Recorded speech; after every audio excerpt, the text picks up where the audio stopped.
How many members do you see in our country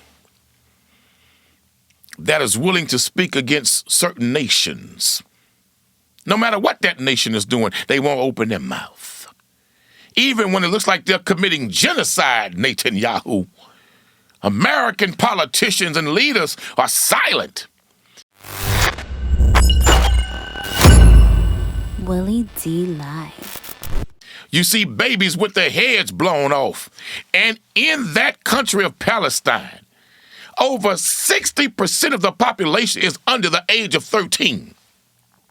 Before the war started, because of the terrorist act of October 13th, Hamas only had a membership of 17,000. But you've killed 60,000 people in Palestine. 60,000. Hell, that's 3 to 4 times the numbers of Hamas. Who are you killing? Because it ain't about Hamas. It's about cleansing that whole area of the native people of that area. And now we got a president in Donald Trump talking about how he looks at Palestine for real estate opportunities. That's the same thing they said in South Africa.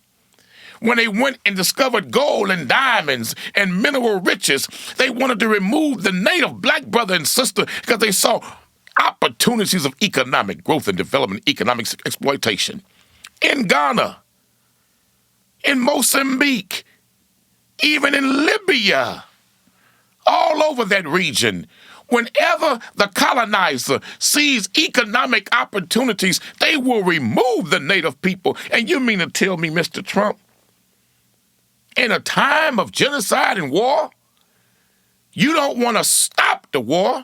You want to remove the indigenous people for economic opportunities. You sound like your ancestors in America.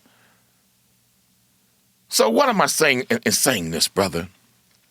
Because the question is, how do we handle those kind of sellouts? Look, we cannot win, nor can we survive if we don't hold each other accountable. But our methodology must never be, while we're trying to kill the cancer, we slay the victim at the same time. We have to deal with one another out of love. Even the sellout. I gotta love you enough like grandmama did. I love you so much that you're wrong, I'm gonna take this belt and whoop your ass. And then she would tell us, it's hurting me more than it hurts you. That's right. Right. But I got to do this out of love. To every sellout, I love you, but I can't tolerate you. To every boot-licking, handkerchief-head Negro that's in love with your own enemy more than you love your own people. I love you because you're created by God, but I can't live with you. And I got to whoop your ass. Exactly, brother. And that's the problem.